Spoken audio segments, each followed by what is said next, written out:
di dunia barang berbahaya, pengangkutannya bisa aman-aman aja selama semua aturannya diikuti.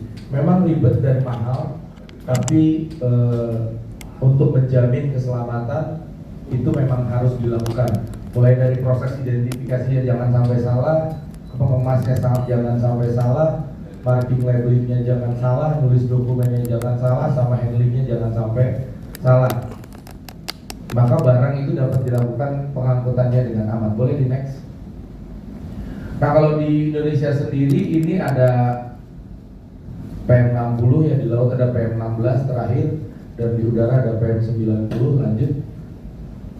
Setiap PM ini punya amanatnya masing-masing, di mana kalau dari 5 hal tadi, identifikasi, packing, marking, labeling, dokumen, dan handling, ini kalau di PM60 itu ada di lampiran 1 terkait masalah packing, sudah disesuaikan sama ADR, marking labelingnya juga disesuaikan sama ADR. Terus dokumennya kalau di Indonesia ada tambahan, kalau di darat ada MSDS. MSDS ini bukan punyanya barang berbahaya sebenarnya. MSDS atau SDS ini adalah dokumen yang produknya GHS sebenarnya. Jadi bukan produknya UNRTDG tapi produknya GHS. Tapi karena sudah ada peraturan pemerintah nomor 74 tahun 2001, MSDS merupakan salah satu persyaratan pengiriman barang berbahaya. Tapi ingat, perlu diingat, ketika barang memiliki MSDS, dia belum tentu barang berbahaya ya. Jadi kalau dia pakai multimodal dangerous goods form, itu sudah pasti barang berbahaya. Kalau ada pengiriman limbah pakai manifest dari LH, itu sudah pasti limbah B3. Tapi kalau ada barang yang punya MSDS, itu belum tentu barang berbahaya, karena MSDS dibuat berdasarkan ketentuannya GHS. Jadi baik itu yang dianggap barang berbahaya menurut UNRTDG ataupun tidak, dia akan punya yang namanya MSDS. Kecuali beberapa ya, ada barang berbahaya juga yang nggak punya MSDS, Pak. Contohnya mobil. Mobil itu barang berbahaya. UN number-nya 3166 vehicle. Tapi dia tidak termasuk barang yang punya MSDS. Karena mobil ini bukan material tapi alat.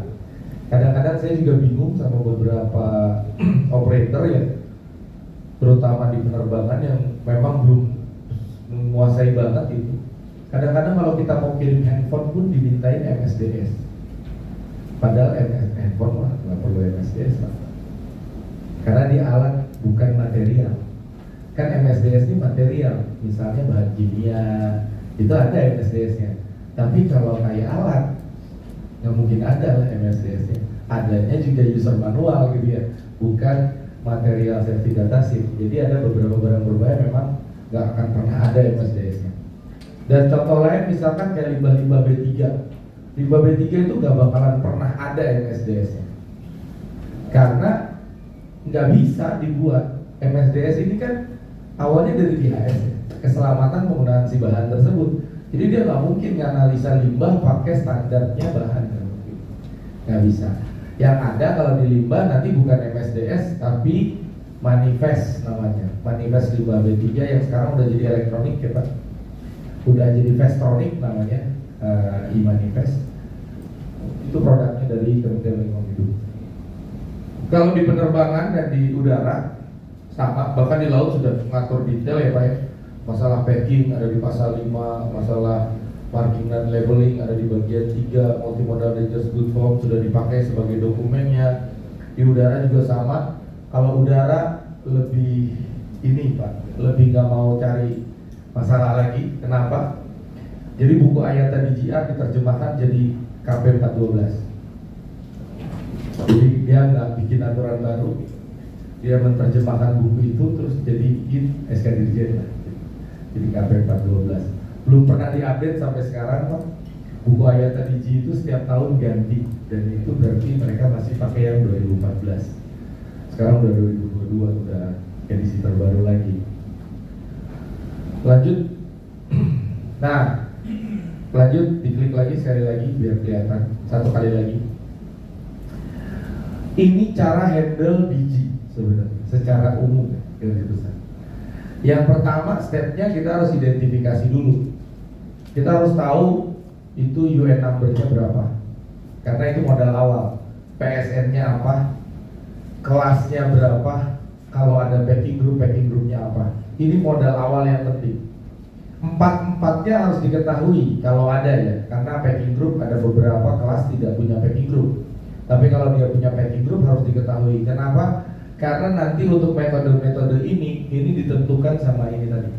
Nama, UN number, PSN, hazard class, packing group. Itu sangat menentukan nanti metode-metode selanjutnya. Terus pada saat kita mau kirim barang berbahaya, setelah kita identifikasikan, kita harus tentukan metode mana yang akan kita pakai. Apa kita pakai normal delivery, artinya semua ketentuan kita ikutin seperti normalnya. UN packaging kita pakai, artinya tidak melakukan pembebasan apapun. Atau kita mau kirimkan dengan accepted quantity, kita mau kirimin pakai limited quantity, atau kita kirim ini sampel aja, cuma sampel. Karena protokol sampel, protokol limbah itu beda sama protokol pengiriman lainnya. Kemudian setelah ditentukan metodenya, itu akan mempengaruhi ke bagaimana caranya kita mengemas. Jadi kalau normal delivery itu packingnya udah ikutin aja packing instruction yang ada. Tapi kalau kita pakai special provision tentang accepted maupun limited, kayaknya ada yang salah nih. Harusnya dangerous good if accepted atau limited quantity-nya ada di sini. Atau kita mau pakai pembebasan atau kayak gimana, itu menentukan nanti packingnya bagaimana, marking labelingnya bagaimana. Sebagai contoh, kita mau kirim mobil. Kalau mobil itu punya special provision di mana dia nggak perlu di marking dan di label karena udah jelas ini mobil, kecuali mobilnya dimasukin ke dalam box, baru si boxnya itu dikasih tanda. Kontainernya ditaplakan tapi mobilnya nggak perlu, jadi si mobilnya nggak perlu ditempelin stiker karena udah jelas. Itu ada salah satu pembebasan untuk mobil. Kemudian dokumennya dibuat, sampai dari mulai identifikasi sampai dokumen itu tanggung jawab shipper. Shipper ini pemilik barang. Jadi yang bertanggung jawab untuk mengidentifikasi, menentukan metode pengirimannya mau apa, mau nulis dokumennya, ngasih marking labelingnya, yang tanggung jawab adalah pemilik barang atau shippernya. Izin Bapak.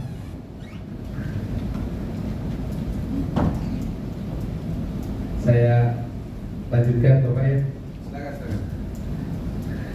Nah, jadi tergantung nanti dari sini sampai sini kita tanggung jawabnya shipper. Shipper itu siapa? Pemilik barang atau orang yang mewakili si pemilik barang. Contoh, ada freight forwarder. Nah, freight forwarder ini bisa masuk golongannya shipper karena dia yang mewakili pengirim. Operator ini siapa? Operator ini yang punya modalnya, Pak. Kalau di laut berarti perusahaan pelayarannya. Kalau di darat berarti perusahaan trackingnya. Kalau di penerbangan berarti yang punya airline-nya. Jadi di barang berbahaya itu cuma ada dua geng itu aja.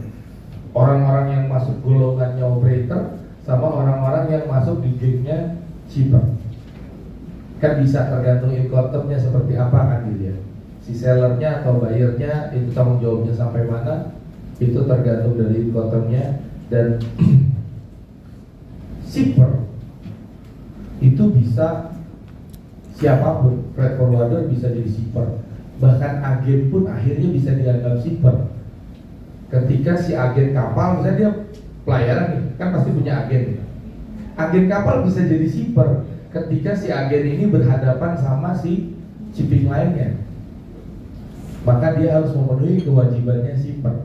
Tapi ketika si agen kapal ini ketemu sama freight forwardernya, maka agen kapal ini saya bertindak sebagai operator untuk memastikan apakah shipper telah memenuhi ketentuannya. Karena ini kewajiban shipper. Dan operator itu berhak menolak ketika ada ketentuan yang tidak dipenuhi oleh shippernya. Nah, disinilah biasanya bisnisnya terjadi, Pak. Shipper itu mungkin bisa dibilang hampir seluruhnya nggak ngerti masalah ketentuan barang berbahaya. Apalagi mereka punya license gitu ya. Pasti mereka nyuruh sama orang. Karena ini tanggung jawab dia, maka ketika dia nyuruh sama orang, dia bayar. Termasuk cuma nge-label misalnya, dia bayar. Bikin dokumen, tadi saya cerita kenapa satu dokumen bisa sampai harganya $100, karena saya mengambil tanggung jawab shipper. Karena kalau misalkan ada salah, yang tanggung jawab saya. Karena shipper sudah menyerahkan ke saya. Jadi kenapa mahal? Karena masalah tanggung jawabnya. Sedangkan operator itu hanya setelah dia terima barang, kemudian dia taruh di gudangnya dia kirim, itu udah jadi tanggung jawab operator full. Ketika terjadi tumpahan atau terjadi reaksi ketika dalam perjalanan, maka tanggung jawabnya itu udah 100% ada di operator. Bisa ditularkan nanti, bisa dilempar ke shipper ketika shippernya bohong. Misalnya contoh, dia itu barang berbahaya tapi dia kirim sebagai barang umum. Operator nggak tahu nih, di SI-nya, di shipping instruction-nya itu dikatakan bahwa ini barang umum, pakaian, garment, barang kelontong, banyak kejadian. Terakhir di Pelabuhan Jamrut ada kejadian truk ekspedisi ngangkut hidrogen peroxide sama cat. Kan udah ditutup terpal gitu ya, rapat biasanya terekspedisi. Declaration-nya itu barang kelontong. Lolos, iyalah Pak, lolos. Karena emang nggak bisa diperiksa di situ Pak. Kalau misalkan ada masalah ya, misalnya di teman-teman di pelabuhan pun, kalau misalnya sampai bongkar dan melihat inspeksi itu prosesnya panjang. Artinya, nah tapi ketika terjadi seperti itu, misalnya terbakar, sebenarnya kalau di pelayaran sendiri kan udah jelas dendanya sekitar 400 juta dan pidana, bukan masuk di sanksi administratif, sanksinya pidana Pak. Karena udah tadi kan tidak sesuai dengan prosedur. Itu di undang-undang pelayarannya sudah jelas bahwa itu pidana masuk. Jadi operator tugasnya cuma storage, bagaimana menempatkan di kendaraannya atau menempatkan di kapalnya. Storage, bagaimana dia nyimpen sebelum itu diangkut. Kalau ada angkutan ya Pak, biasanya kalau di darat kan langsung ya naik ke atas truk, maka supir itu jadi salah satu petugas yang ngawasin tuh Pak, ini naruhnya di mana, penempatannya sebelah mana. Karena ada beberapa barang yang identik, misalkan kayak radioaktif. Radioaktif itu punya jarak aman antara barang yang ditaruh sama supir, harus jaraknya berapa meter. Itu berhak. Kemasan yang nggak sesuai, supir pun bisa berhak nolak gitu. Karena itu bagian dari tanggung jawabnya dia. Termasuk segregasi, pemisahan antar barang seperti apa, nanti antar mobil seperti apa ketentuannya, itu semua tanggung jawabnya operator. Tapi hati-hati Pak, ini biasanya saya suka jadi jebakan buat mahasiswa ya kalau ngajar. Kita mau simulasi nih, sebagian jadi operator, sebagian jadi shipper. Bapak pilih mana? Jadi shipper apa jadi operator? Pasti mikirnya jadi operator lah, cuma satu ya kan? Iya enggak?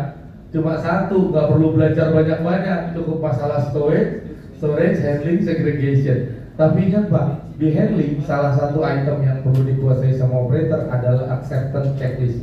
Jadi acceptance, penerimaan. Dia harus ngecek penamaannya udah benar belum, packingnya udah benar belum. Artinya operator tuh harus belajar semua. Perlu pengawas, betul. Operator tuh harus tahu semua. Kalau shipper nggak peduli dia masalah storage, segregation, terserah dia. Yang penting barangnya udah di prepare, ada barangnya, package-nya sudah sesuai, dokumennya sesuai, diterima sama operator sudah. Nggak perlu tahu dia mau ditaruh di mana dan lain sebagainya, karena ini tanggung jawab dari operator. Gitu. Dan kenyataannya di lapangan memang operator memang banyak ngambil tugas shipper Pak, karena dibayar. Misal contoh di limbah misalkan, itu yang ngasih label, yang buatin dokumen itu sebagian besar operatornya, perusahaan pengangkutnya yang buat. Bahkan sekarang geser, seolah-olah itu jadi tanggung jawabnya perusahaan angkutan. Padahal dulu Pak, awalnya ini karena persaingan bisnis nih, servis kan, si operator pikir, oh yaudah Pak, kalau ngangkut pakai saya urusin deh, marking labelingnya saya urusin, dokumennya saya bikinin, apa segala macam. Nah sekarang geser nih, jadi seolah-olah itu adalah tanggung jawab pengangkut, padahal sebenarnya itu bagian dari tanggung jawab shipper. Selama ini pengangkut melakukan itu karena servis. Kadang-kadang saya sampai pernah di lapangan sampai ketemu begini Pak, si shippernya atau pemilik barangnya, Pak barangnya yang mana? Saya punya terima list misalkan 10 jenis barang, ya masing-masing ini berapa drum, ini berapa drum, ini berapa drum. Terus shippernya cuma itu Pak barangnya yang di sana, di situ ada 20 drum dan 10 jenis barang, nggak ada tandanya. Jadi dipikir kita dukun, nerawang gitu kan, ini barang apa? Dia ditanya, jadi yang ini yang mana Pak? Nggak tahu Pak, pokoknya di situ aja pilih gitu. Ini yang salah paham ya Pak. Jadi sebenarnya identifikasi barang tidak bisa dilakukan secara fisik. Harus lihat datanya, hasil ujinya seperti apa. Kita nggak bisa memverifikasi barang itu hanya dengan fisik. Bahkan sampai sekarang pun masih banyak pertanyaan ke saya, baik dari peserta diklat ataupun apa, dia hanya kirim gambar Pak ini UN berapa ya? Lah dipikir ini kuis apa, deal or no deal gitu ya, pilih tirai satu atau yang di kantong kanan saya gitu kan ya, kan nggak gitu juga kali kan. Kita harus lihat datanya. Makanya ini yang sekarang ini tergeser Pak, tergeser. Shippernya pokoknya bodo amat karena selama ini dimanjain sama operator yang berebut orderan Pak. Jadi kalau kita kembalikan ke jalurnya agak sulit sekarang. Boleh dilanjut Pak. Nah jadi kita kembali lagi untuk memulai langkah awal adalah mengidentifikasi, membedakan mana itu barang berbahaya atau bukan berdasarkan ini. Ada 3 sebenarnya yang bisa kita pakai, digilis. Terus apa lagi tadi Pak? Klasifikasi. Saya tambah satu lagi Pak, diatur undang-undang. Saya tambahin ini karena keunikan Pak. Jadi gini, kita udah jelas kan ada 9 kelas barang berbahaya, di mana kelas terakhir itu namanya miscellaneous, lain-lain. Kebayang dong kalau lain-lain itu bisa liar kan? Jadi bisa ada yang jadi biji atau enggak, kan namanya lain-lain. Kebayang apa ya? Karena itu lain-lain, maka harus jelas yang dimaksud lain-lain ini apa. Menurut ketentuan di ADR, tepatnya di subchapter 2.2.9,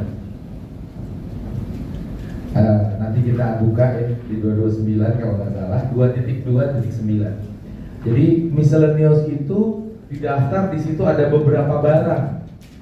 Nah, salah satunya environmental hazardous substance, jadi barang yang berbahaya terhadap lingkungan. Itu alasannya kenapa saya tetapkan di sini juga ada undang-undang yang mengatur, baik itu nasional maupun internasional. Karena sebagian besar barang berbahaya terhadap lingkungan ini ditetapkan sebagai barang yang membahayakan lingkungan itu melalui aturan. Kalau di laut ada yang namanya MAPOL gitu ya, Marine Pollutant. Di Indonesia ada aturan tentang lingkungan hidup di PP 22 2021 gitu kan ya.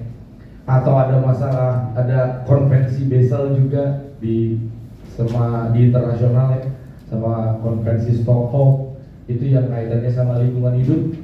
Jadi saya tambahkan di sini. Jadi bisa aja Pak, barang itu ini nggak kena, tapi diatur sehingga jadi barang berbahaya. Tapi biasanya saya masukin itu di kelas lain-lain. Dia masuk karena dimasukin daftar. Contohnya yang di awal kelas saya sebutin, kita ada isu sama steel slag gitu ya. Steel slag kalau kita hisap itu bukan barang berbahaya, tapi karena dia udah masuk di lampirannya PP 101 saat itu, di lampiran 1 waktu itu di PP 101, maka dia otomatis jadi barang berbahaya. Cuma saya pindahin kelasnya jadi kelas 9. Atau limbah oli bekas misalkan, kalau di LH itu dianggapnya cairan mudah menyala, itu saya pindahin tetap di miscellaneous karena tidak memenuhi kriteria menurut ketentuan di internasional. Jadi biasanya saya pindahin Tetap aja saya masukin kelas 9 aja barang yang membahayakan lingkungan. Karena nilai price point oli bekas tidak bisa memenuhi kriteria di kelas 3. Jadi itu Pak ya. Nah kita mulai bahas satu-satu nih. Ini nggak bisa dihafalin Pak, yang ini. Di Jilis itu nggak bisa dihafalin. 3.500 nama, siapa yang mau ngapalin? Kalau hafal gila Pak. Ada yang hafal itu gila. Makanya ini adalah shortcut. Kelas 9 ini shortcut. Dengan kita menguasai 9 kelas ini, otomatis tanpa buku pun kita bisa bilang ini barang berbahaya, ini bukan, hanya melalui dokumen atau observasi ringan. Baik, makanya ini adalah materi yang akan kita bahas hari ini. Pertama kali adalah klasifikasi. Boleh dilanjut. Lanjut. Terkait masalah klasifikasi bisa dibuka di bab 2 Pak.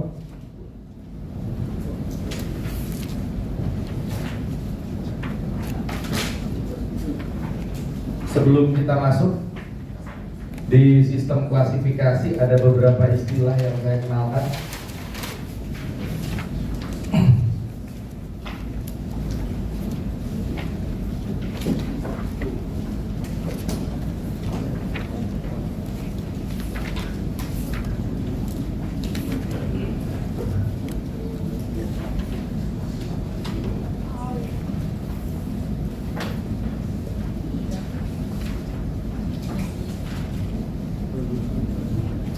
Jadi ada beberapa istilah. Yang pertama ada istilah hazard class.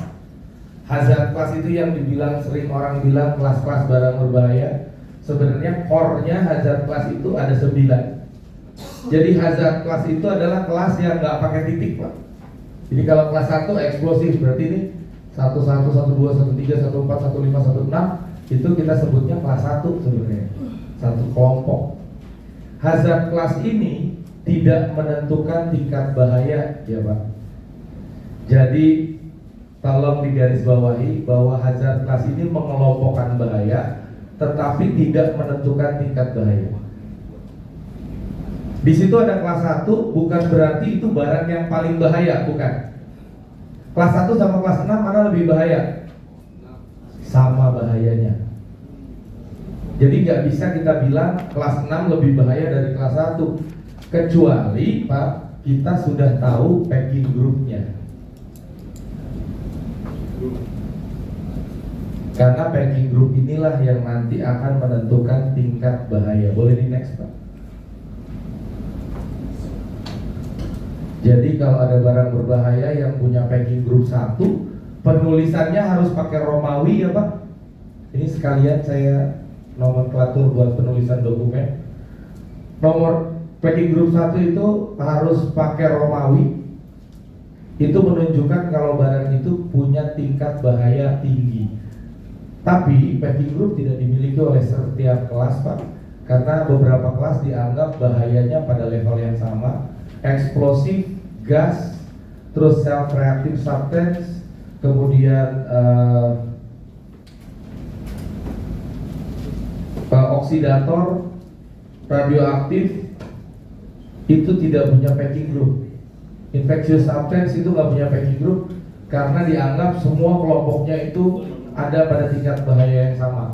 Tapi kayak flammable liquid, spontaneous combustion, terus kemudian dangerous when ada organic peroxide, toxic, mereka punya packing group karena ada perbedaan bahaya. Contohnya gini, bensin sama solar mana lebih baik? Bensin. Tapi hal ini nggak ditemukan di gas. Nggak ada yang seperti itu. Artinya LPG sama LNG mana lebih bahaya? Kan susah. Sama aja. Atau dinamit sama TNT mana lebih bahaya? Sama aja. Jadi resikonya sama. Nah di beberapa kelas dia ada perbedaan, ada packing group. Ini yang menentukan tingkat bahaya. Kalau kelas tidak menentukan tingkat bahaya. Nah, si kelas sendiri punya beberapa subkelas. Kelas 1, kelas 2, kelas 4, kelas 5, kelas 6 itu punya subkelas atau division. Ini cuma istilah aja, intinya sama. Kalau Bapak dapat istilah division ataupun dapat istilah kelas di situ, tapi yang pakai titik ya Pak, misalkan 1.1. Nah 1.1 ini bukan kelas tapi division atau subkelasnya. Nah kalau ini merupakan pecahan dari kelas tersebut. Division itu hanya pembagian. Yang punya division itu hanya kelas 1, kelas 2, kelas 4, kelas 5, dan kelas 6. Kalau Bapak bingung apa yang saya ucapkan dari tadi, itu sudah tertulis di situ Pak, dari mulai halaman 97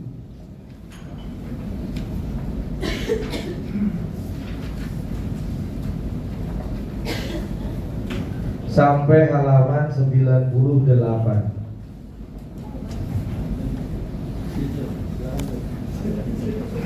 Istilah-istilah tadi ya. Siap. Berarti kalau angka itu tanpa titik hanya melompat menjadi kelas hazard saja.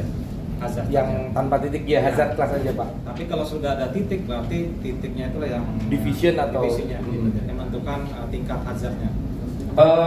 Bukan tingkat hazardnya Pak, tapi tetap kelompok tapi lebih kecil kelompoknya. Subnya. Subdit sama subdirektorat gitu Pak.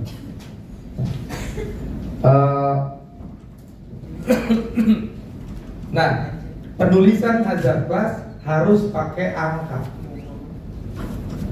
Penulisan packing group harus pakai Romawi. Kemudian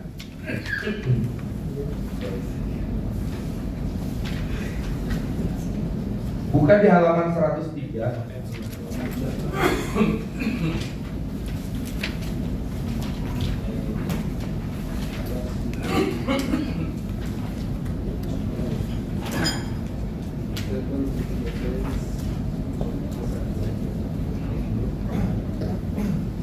Itu ada tabel of precedence hazard. Maksudnya gimana? Maksudnya gitu, ada barang berbahaya, barangnya satu nih. Ini misalnya, dia punya dua bahaya. Selain dia mudah terbakar, dia juga beracun. Jadi kena dua kelas, kena dua kriteria. Kalau ada barang seperti itu, biasanya kita selalu menentukan mana yang jadi bahaya utama, mana yang jadi bahaya samping. Dari kedua bahaya itu, mana yang lebih bahaya daripada, lebih dominan daripada bahaya lainnya. Cara penetapannya itu pakai tabel ini Pak, pakai tabel precedence of hazard. Cuma nanti prakteknya di lapangan sebenarnya kita sudah dimanjakan ya, informasi ini kita nggak perlu lihat lagi di tabel karena sudah terprovide di listnya.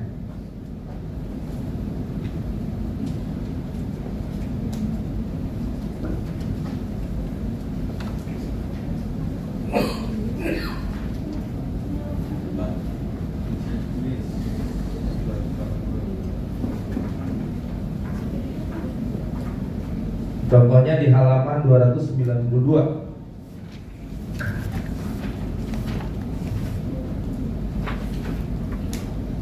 Ada UN 0224 halaman 292.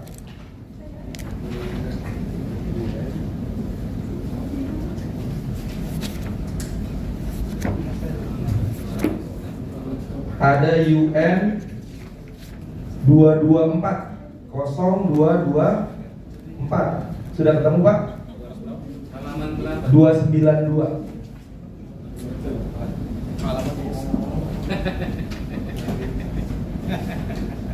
Ini jadi lebih tebal karena nggak di fotokopi bolak-balik. Iya, jadi terlalu banget ini. Sudah ketemu? Siapa lagi yang ini? UN 0224. Ya. Lihat di kolom nomor 6, kolom nomor 5 itu ada 1 plus 6.1. Ya. Nah, plus itu menunjukkan itu subsidiary hazard. Yang mana ini Pak?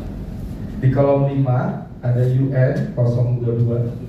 Izin Bapak. Ini ada ini. Nah, ada 1 plus 61. Ya, itu menunjukkan bahwa si barang itu punya dua bahaya. Dia mudah meledak, dia juga beracun. Di mana racunnya itu subsidiary aja. Jadi bahaya utamanya adalah mudah meledak, bahaya sampingnya racun. Kalau di prakteknya nanti kita udah dapat informasi seperti itu. Atau kita lihat di MSDS, Pak, ada orang yang suka menuliskannya gini, Pak. Yang tadi kelasnya kelas 1 apa, Pak? Divisinya 1 berapa? 1.1a. Biasanya orang nulisnya gini, Pak. 1.1a dalam kurung 6.1. Kalau kayak gini, berarti yang di dalam kurung ini yang jadi subsidiary-nya. Jadi bahaya sampingnya. Nah, itu multiple hazard dangerous good. Jadi barang berbahaya yang punya lebih dari satu bahaya. Sepengalaman saya paling banyak 3, Pak. Saya belum pernah ketemu yang 9-9-nya ada. Jadi paling biasanya umumnya kelas 3, kelas 6, kelas 8 gitu biasanya ketemunya. Itu yang paling banyak, Pak. Karena nggak mungkin ada subsidiary itu kelas 9 itu nggak mungkin ada. Biasanya kelas 9 itu kalau dia udah cover dari kelas 1 sampai 8 baru masuk di 9. Jadi nggak akan pernah ada kelas 9 subsidiary hazard kelas 1 gitu, nggak akan pernah ada. Atau kelas 1 subsidiary-nya kelas 9 itu nggak akan pernah ada. Tapi kalau misalnya kayak gini bisa. Atau misalkan dia kelas 3 terus kemudian subsidiary-nya 6.1, packing group-nya 2. Jadi kalau ada tulisan kayak gini nanti di dokumen, maka bacanya kelas 3, tetap dia masuknya di kelas 3. Dia punya bahaya samping 61 dengan kelompok kemasannya 2, packing group-nya 2. Jadi dengan kayak gini. Atau ada orang yang biasa nulis 3.1 PG 2 gitu, nulis di dokumennya. Jadi itu multiple hazard. Bagaimana cara itu ditetapkan? Mereka pada saat identifikasi barang, mereka akan menggunakan tabel tadi. Tabel residence hazard ada di halaman 100 berapa tadi? 103 ya? Ya, 103. Jadi cara penggunaan tabelnya kayak matriks aja lah. Biasanya nanti barang berbahaya itu dicek, Pak, di lab. Dicek di lab, kemudian keluar hasilnya bahwa barang itu ternyata setelah diuji lab, misalnya ada barang berbahaya, ini misal aja ya, Pak. Ada barang berbahaya, dia punya flash point-nya 30 derajat Celcius, boiling point-nya 120 derajat Celcius, dia punya nilai letal 150 100 mg per kilogram oral red misalkan. Nah, ini nanti dari informasi-informasi ini si DJ expert sudah bisa menentukan, oh dia ini masuknya di kelas 3, 3-nya packing group 3, yang ini masuknya di 61, packing groupnya packing group 3. Maka kalau ada barang yang punya sifat kelas 3 packing group 3 dan 61 packing group 3, siapa yang jadi utama? Nah, baru dilihat di tabel 3 packing group 2 sama 61 packing group 3. Ketemunya, lihat tabelnya gini, Pak. Lihat dari baris sama kolom mana aja yang mudah lah.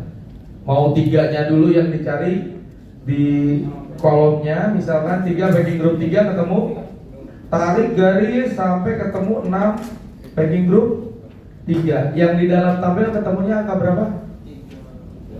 3. Nah, jangan 3 packing group 3. Berarti itulah yang jadi primary hazardnya. Itu cara menentukannya. Ini kan ada tabel nih, gitu ya.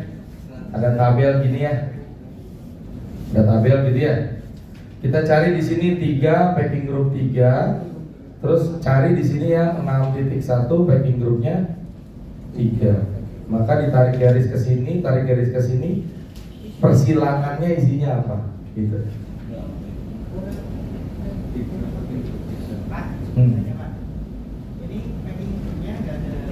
Bapak salah di sini. Lihatnya materinya. Ya, makanya lihatnya di sini. Lihat di sini. Lihat di sini. Ini penjelasannya ya Pak. Nih, baca. For packing purpose, sometimes other than, selain dari kelas 1, 2, 52, 62 punya packing group. Sekarang Bapak buka di sini. Ini kelas berapa? Kelas 1. Kelas 1 punya packing group nggak kata dia? Selain kelas 1, berarti kan ada. Kelas 1 nggak punya packing group. Iya, Kelas 2 juga kan? Kelas 2 juga nggak punya Ya, packing group. Kelas 3 ada. Yang tertulis di situ berarti nggak punya packing group. Kelas 7 nggak punya packing group. Betul. Nah, itu. Berarti kelas 3 packing group 3 berarti ya? Ya, betul Pak. Jadi ini kalau ada barang punya dua sifat ini, maka penulisan di dokumennya pasti kelas 3, subsidiary-nya 61, packing group-nya 3. Hal ini tolong diingat ya Pak, karena ini adalah dasar ketika nanti kita melakukan identifikasi. Kalau kita ketemu barang yang namanya belum terdaftar, nanti kita pasti bakal menggunakan tabel ini untuk menentukan namanya. Salah satunya. Oke Pak, ini saya mengenalkan istilah dulu ya Pak. Jadi ada hazard class, ada division. Kalau di penerbangan semua subclass namanya divisi, tapi kalau di darat sama di laut yang punya division itu hanya kelas 1, 2 dan seterusnya tetap disebut kelas.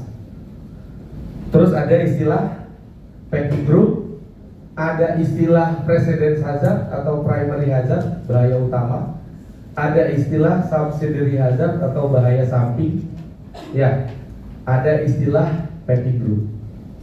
Jadi itu dulu, sekarang sampai di situ dulu, udah jelas perbedaan istilah tersebut. Oke, kalau udah jelas kita langsung masuk ke 2.2.1.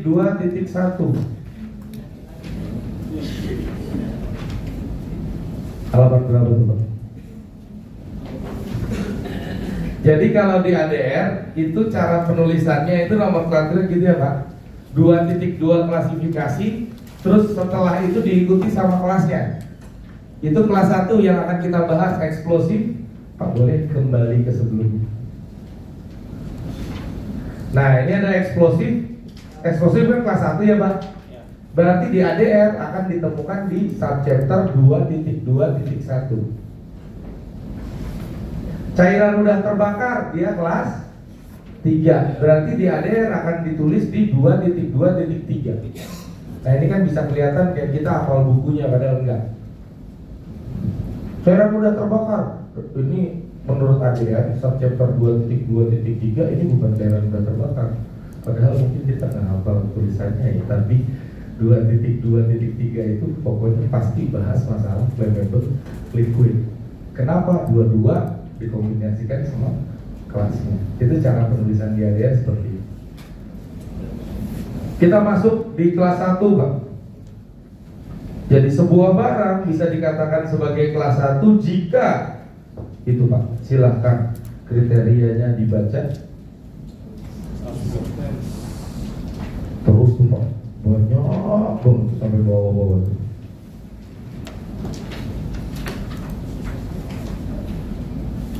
Sampai halaman 109. Itu definisinya. Kalau mau kerja keras ya. Kalau mau kerja mudah, 1, ingetin kata kuncinya. Saya punya rangkumannya. Kelas 1 itu eksplosif. Kata kuncinya meledak pada suhu dan tekanan normal. Ini kata kuncinya. Jadi itu yang saya simpulkan dari kalimat yang panjang itu Pak. Meledak pada suhu dan tekanan normal. Kalau dia tidak bisa meledak pada suhu dan tekanan normal, itu bukan kelas 1. Contoh, kita sering dengar kata ledakan tabung LPG. Betul Pak ya? Tabung LPG bisa nggak masuk kelas 1? Eksplosif. Nggak bisa. Kenapa? Karena tidak meledak pada suhu dan tekanan normal. Kita bawa tabung itu keluar ruangan, kita nyalain api, terbakar atau meledak? Hanya terbakar. Bisa meledak? Bisa ketika suhunya tinggi. Jadi suhu sama tekanannya normal udah bisa meledak. Petasan dibakar, meledak kan? Suhunya normal, tekanannya normal, itu bahan peledak. Itu bisa masuk kelas 1. Jadi abang-abang mau jualan ke pasar baru, bawa petasan 1 tas, ditenteng, bawa bom. Kan petasan kalau 1, kalau banyak bom. Waktu ada ledakan pabrik petasan di Kosambi, Pak ya, pertanyaan saya sih bukan itunya, Pak. Itu distribusi petasannya gimana? Jangan-jangan naik KRL. Angker juga ya, anak kereta. Oke Pak, jadi meledak pada suhu dan tekanan normal, itu kata kuncinya. Kalau dia hanya bisa menciptakan lingkungan yang nantinya bisa meledak, itu nggak bisa dianggap kelas 1. Kalimatnya ada di situ tuh.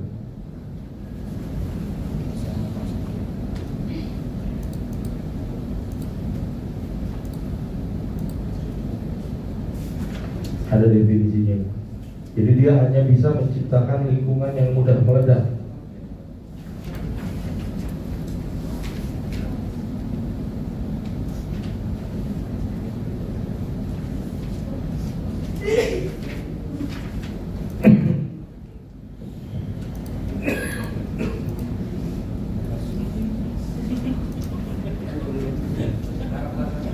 Oke. Ini kata kunci ya Pak. Terus keywordnya untuk kelas 1, dia dibagi jadi 6 divisi. Ada 1.1 sampai dengan 1.6. Dibedakan berdasarkan daya ledaknya. Kalau 1.1 daya ledaknya massal, 1.2 tidak punya potensi daya ledak massal tapi projection aja di sini tuh Pak. Tapi enggak daya ledak massal, mortir apa kayak gitu-gitu 1.2 tuh. Tapi kalau TNT itu masuknya di 1.1 karena dia daya ledaknya massal. 1.3 biasanya dia hanya fire blast Pak, kayak smoke signal itu contohnya, air mancur itu bisa karena dia hanya fire blast aja, bukan daya ledak massal. 1.4 ini projection hazard, jadi ledakannya hanya menyebabkan proyektilnya yang bahaya. Contohnya kayak peluru. 1.4 ini anak tiri Pak. Di bahan peledak ini 1.4S itu anak tiri, karena biasanya sering dikecualikan karena dia peluru contohnya. 1.5, 1.6 ini bahan peledak tapi meledaknya susah, nggak gampang. Jadi dia nggak baperan gitu Pak. Mau diomelin kayak gimana, mau dipanas-panasin kayak gimana juga nggak baperan dia. 1.5, 1.6 ini meledaknya susah. Dan kelas 1 itu punya yang namanya compatibility group.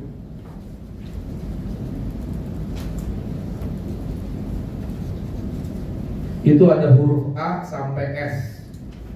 Hanya kelas 1 yang punya ini Pak, compatibility group namanya. Fungsinya apa? Nanti fungsinya untuk pemisahan Pak, untuk segregasi. Jadi kelas 1 itu dia nggak normal Pak.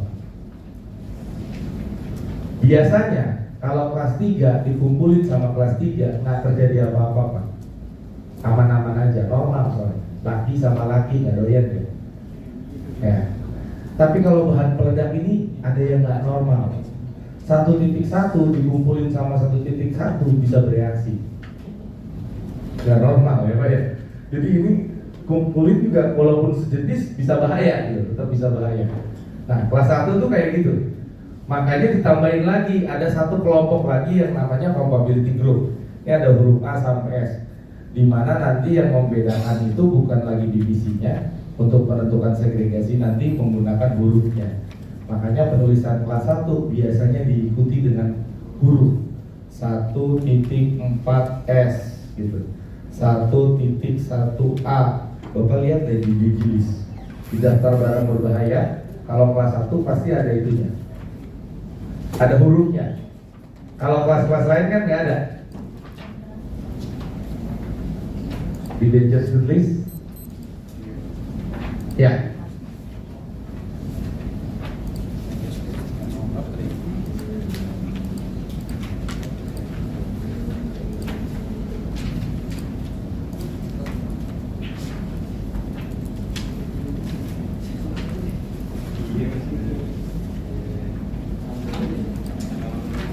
Betul ya. Kalau kelas 1 tuh pasti ada hurufnya. Itu yang dibilang compatibility group. Apa compatibility group? Itu keywordnya untuk 2.2.1. Jadi kita langsung aja lah ya, rangkum-rangkum aja lah ya. Kalau dibacain satu-satu kan nggak selesai 2 hari. Nanti tinggal dieksplor aja. Kalau misalkan masih ada kebingungan, bisa kita diskusikan di luar kelas. Oke? Ada pertanyaan sampai di sana? Kalau nggak ada kita pulang.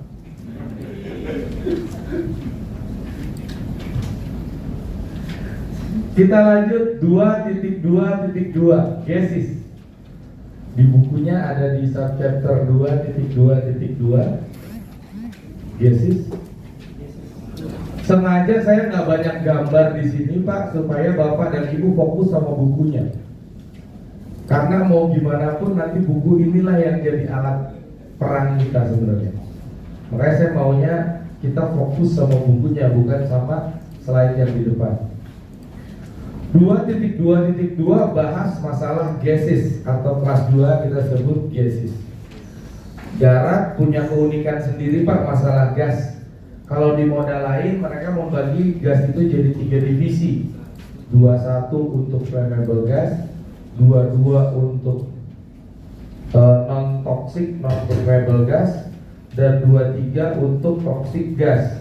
Itu ada di halaman 133.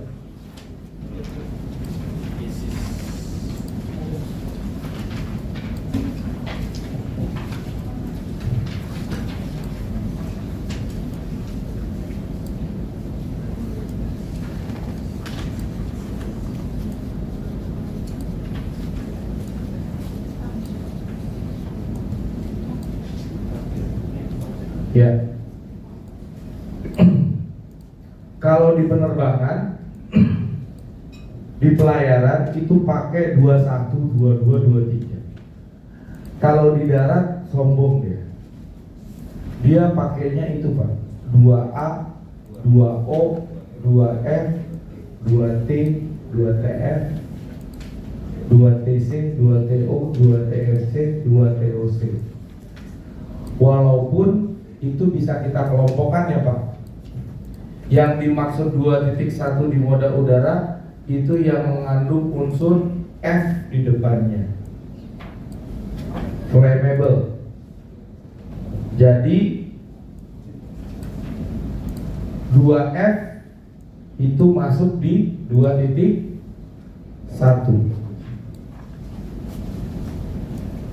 Terus 2.3 itu semua gas yang mengandung unsur huruf T. 2T, 2TF, 2TOC, 2, pokoknya ada huruf T-nya. Itu udah masuk ke 2.3 toxic gas. Nah, sisanya yang tidak mengandung huruf F dan T itu masuknya di 2.2. Contohnya 2O, 2A. Gitu. Itu penggolongannya. Tapi apapun itu, kelas 2 adalah barang berbahaya yang paling mudah diidentifikasi. Yang penting itu adalah gas dalam tabung. Kata kuncinya nih Pak, sebuah barang baru dikatakan sebagai gas barang berbahaya kalau dia dalam tabung. Kalau di luar tabung enggak. Karena kan kita ngomong pengangkutan ya. gas dalam tabung itu DG. Lihat tabung gas DG.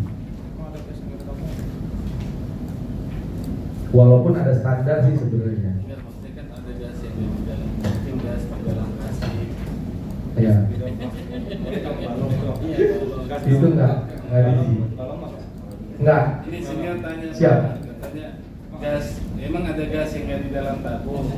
Ada balon. Dalam plastik. Siap. Dalam plastik boleh nggak? Kalau Enggak, bukan DG. Halaman 132 Pak. Izin. 132. Subchapternya 2.2.2.1.1. Jadi didefinisikannya completely gas pada suhu 20 derajat Celcius. Si wujud bendanya itu sudah berbentuk gas pada suhu 20 derajat Celcius. Kalau kita lihat korek api kan kadang ada cairannya, itu masalahnya kan tekanannya nggak normal tuh. Jadi dia dimanfaatkan sama tekanan, akhirnya jadi cairan. Tapi pada suhu normal dan tekanan normal 20 derajat Celcius, wujudnya harus benar-benar sudah gas si material ini ya, itu syaratnya. Yang kedua, dia pada suhu 50 derajat Celcius di dalam tabung harus tekanannya minimal 300 kilopascal. Betul ya kalimatnya begitu. Ya, di huruf A itu dibilang 50 derajat Celcius has a vapor pressure gases greater than 300 kilopascal atau sekitar 3 bar. Jadi kalau tabung kosong itu dianggap sebagai tabung kosong yang bukan DG kalau tekanannya tidak lebih dari 300 kilopascal atau 3 bar. Tapi ingat 3 bar ini diukur, tekanannya diukur pada suhu 50 derajat Celcius. Jadi tabungnya harus dipanasin dulu. Rata-rata orang nggak mau ngelakuin itu. Jadi saya kadang-kadang hajar aja ketemu tabung langsung DG Pak. Lumayan revenue. Ya. Mengenai gases tadi kan dijelaskan oleh Bapak 2.1 ada unsur F, 2.3 ada unsur P. Kemudian saya baca di sini ada TF dan ada TFC. Iya. Dia Masuk ke T tetap 23. 2.3. Iya. Jadi huruf pertamanya. Selain unsur itu. Enggak Pak, karena T toxic gas itu lebih dominan. Dianggap lebih membahayakan dibandingkan dengan variable gas. Ya. Karena walaupun tadi ya saya bilang kan ada unsur F, ada unsur T. Nah, tapi T ini menang Pak. T ini dominan. Jadi kalau TFC misalkan atau TOC misalkan itu tetap masuk ke toxic 2.3.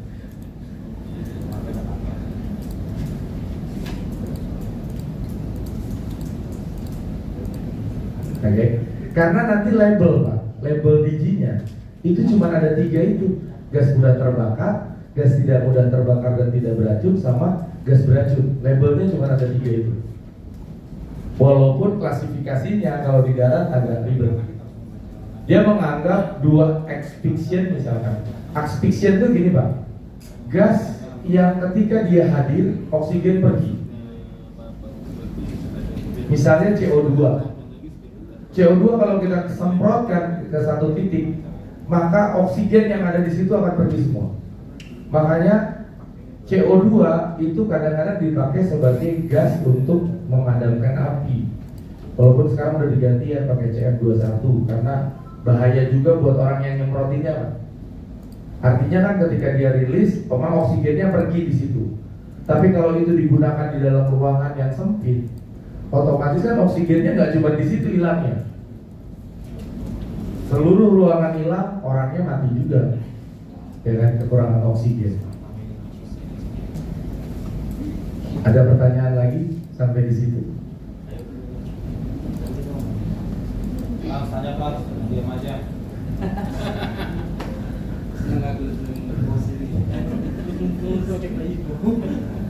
Oke ya. Jadi gas itu bahasan paling murah, paling mudah.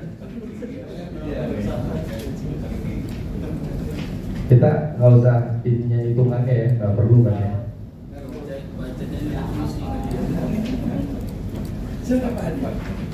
Nah, kita masuk di kelas 3.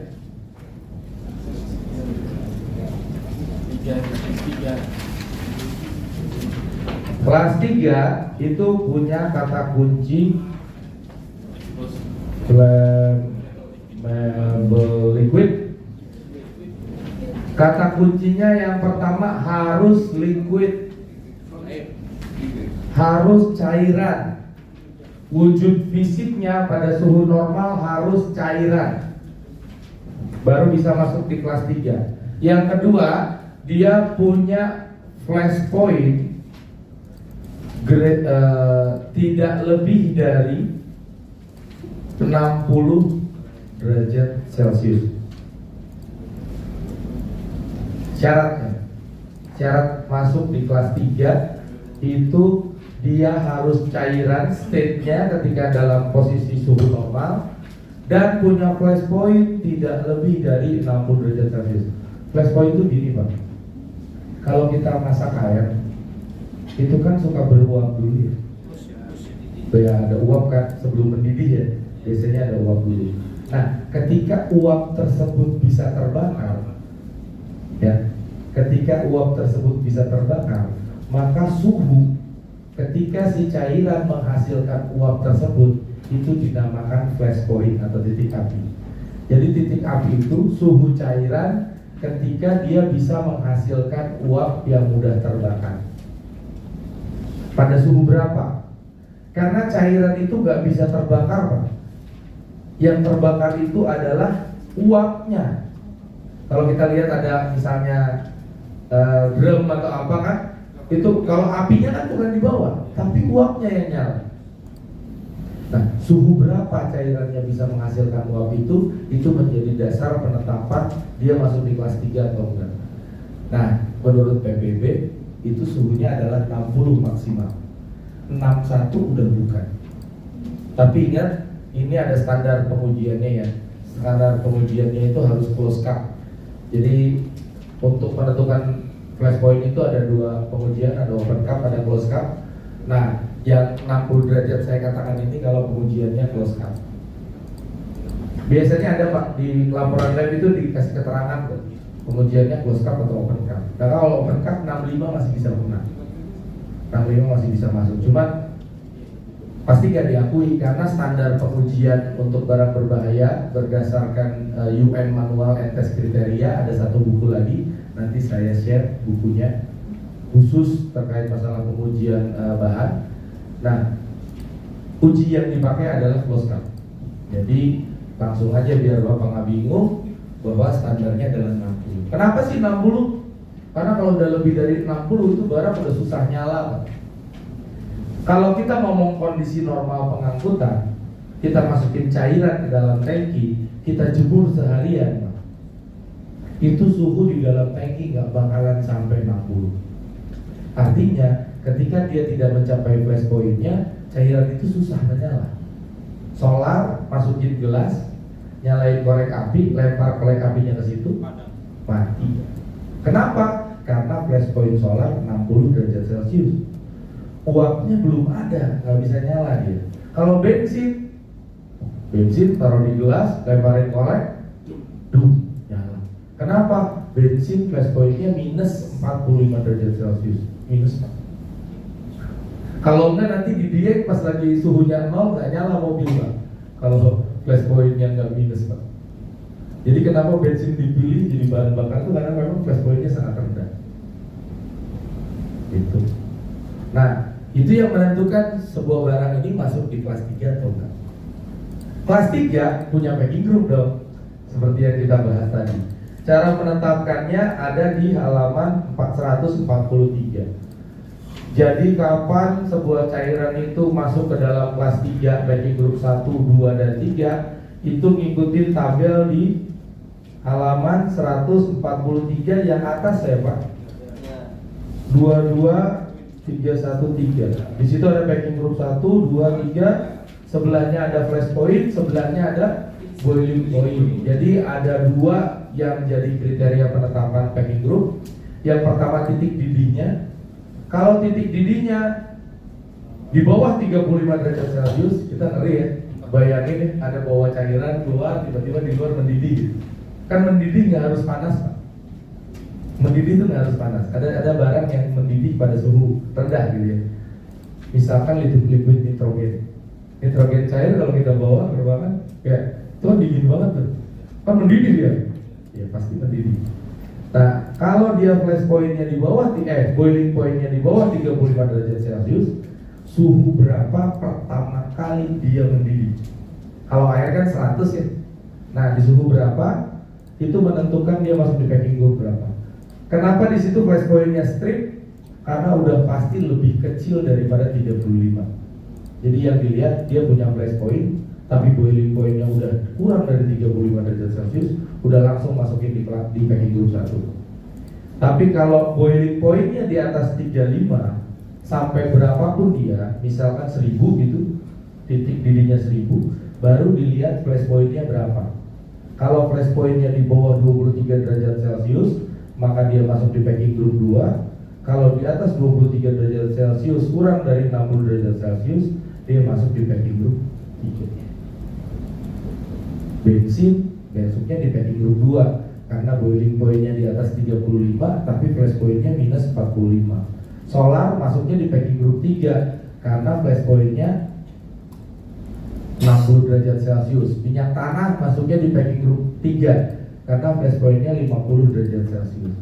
Kalau oli di atas itu, Pak. Kan 250. Iya, 250 berarti kan nggak kena. Oh, Dianggap bukan kelas 3 karena flash point-nya di atas 60. Kecuali ada kondisi yang namanya elevated temperature substance, Pak. Ini pengecualiannya. Ini ada barang namanya elevated temperature substance. Jadi memang dia secara sengaja pada saat mau muat dipanaskan dulu. Misal kayak aspal. Aspal kan kalau mau dimuat dipanasin dulu sebelum masuk tangki, dia dipanaskan supaya mencair. Habis itu masuk tangki, habis itu dibiarkan kan dia beku lagi gitu. Atau ada barang saya dulu sebutnya cutting mat, Pak. Cutting mat OBM, oil based mat dari pengeboran. Itu sama, dia kalau suhu tinggi mencair, kalau suhunya rendah dia membeku. Maksudnya kalau pagi-pagi kadang-kadang di jumbo bag itu masih beku-beku gitu, jam 12 siang kejemur langsung meleleh gitu. Nah, untuk barang-barang seperti itu kita muatnya pakai ini, Pak, tekniknya elevated temperature substance. Jadi dipanaskan. Sebuah barang bisa dikatakan sebagai elevated temperature substance itu ketika solid state ya, padatan itu suhu muatnya di atas 240 derajat Celcius. Kalau liquid state itu 100 derajat Celcius. Ini nggak usah cari di mana karena ini ada di bab 9 di 22.2.9 sebenarnya kalimat ini. Jadi nggak usah dilihat ke belakang dulu. Saya mau menjelaskan ini aja. Kondisinya misalkan oli tadi, Pak.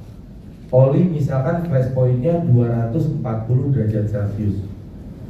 Tapi karena alasan tertentu dia dimuat, dan pada saat dimuat suhu oli itu 300 derajat Celcius. Dia elevated, di mana suhu muatnya lebih tinggi dari flash point-nya, maka barang seperti itu tetap masuk sebagai kelas 3.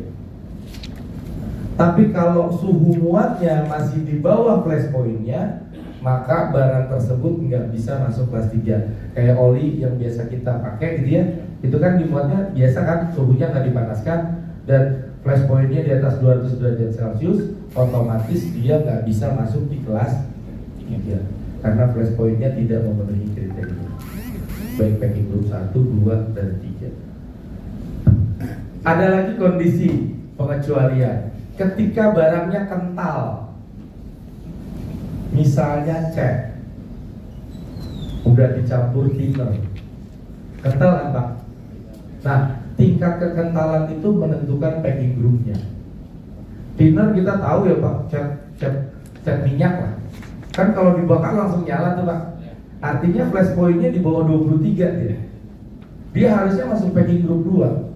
Tapi ada beberapa cat akhirnya dimasukin di packing group 3 karena alasan viscosity. itu tabel yang di bawah.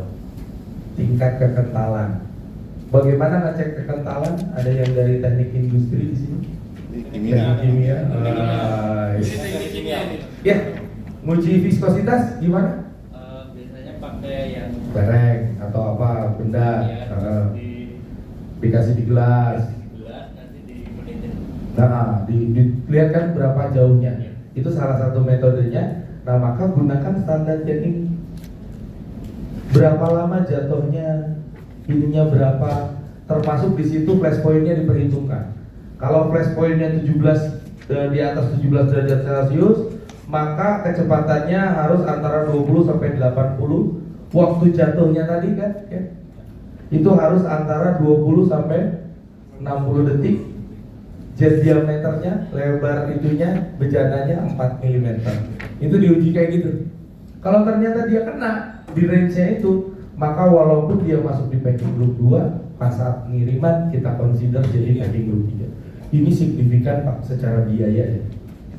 Kita kirim DG yang packing group 2 sama packing group 3, biayanya signifikan Pak. Ada yang misalkan kalau packing group 2 batasan perkemasannya hanya boleh 2 liter misalnya. Tapi kalau packing group 3 bisa sampai 60 liter. Bayangin, dari biaya penyediaan kemasan aja udah jauh. Misalnya kita mau kirim 60 liter nih, tapi masuknya di packing group 2 otomatis. Terus packing group 2-nya bilang maksimum 5 liter. Berarti kan saya harus siapin 6 jerigen yang 5 literan. Biayanya berapa? Kalau ternyata di packing group 3 boleh sampai 60 liter. Berarti kan cuma beli 1 jerigen. Artinya secara biaya akan signifikan. Nah, orang-orang di industri cat biasanya memanfaatkan tabel ini untuk menurunkan packing group. Walaupun banyak yang tipu-tipu juga sih. Viscosity-nya nggak terpenuhi tapi tetap aja packing group 3. Tipu-tipu dikit. Makanya banyak yang bakar catnya Pak. Izin Pak. Siap. Nanya. Ya. Ya, ini ada satu kasus Pak, misalkan ada suatu barang berbahaya yang belum kita ketahui Pak namanya. Nah, kemudian dia flash point-nya itu 20 derajat Celcius dan boiling point-nya 100 derajat Celcius. Nah, kadar racunnya ada 50 oral 200 mg per kilogram. Itu soal itu dong, pretest. Siapa? Itu materi bab 3. Gak apa, keren pertanyaannya. Tapi itu nanti saya jelasin di bab 3 aja. Namanya apa gitu kan? Iya. Iya. Itu soal pretest tadi ya. Jadi itu nanti saya jelasin setelah makan siang ya Pak. Iya, Biar ngantuk. Jadi sengaja biar ngantuk. Oke, sampai nanti sebelum makan siang kita targetin 9 kelas ini kebahas. Jadi nanti masuk makan siang kita bisa masuk ke Digilis. Itu diskusi kita sampai besok mungkin. Besok siang baru kita bisa praktek. Sampai sini ada pertanyaan? Kelas 3? Ya, siapa? Ini yang halaman 4 koreksi kalau saya salah. Kan packing group 1 ini ada flash point-nya nggak kelihatan suhu. Ya. Tapi di Boiling point-nya ada. Nah, dia masuk kategori yang benda yang seperti apa nih kalau packing group 1 kalau dengan sama. Dan kita harus ngebaca flash point-nya kan. Iya. Kalau flash point-nya kita tidak tahu indikatornya, apakah bisa kita tentukan dia packing. Satu. Bisa Pak. Yang penting boiling point-nya di bawah 35. Ya, mau berapapun flash point-nya. Karena yang jelas pasti flash point itu di bawah boiling point. Tapi pernah nggak? Saya belum pernah nanganin itu. Tapi pernah nggak flash point nggak kelihatan terus Boiling point kelihatan. Kalau dia nggak mudah terbakar, otomatis nggak kenal. Walaupun boiling point-nya misalkan di bawah 35. Contohnya nitrogen cair, Pak.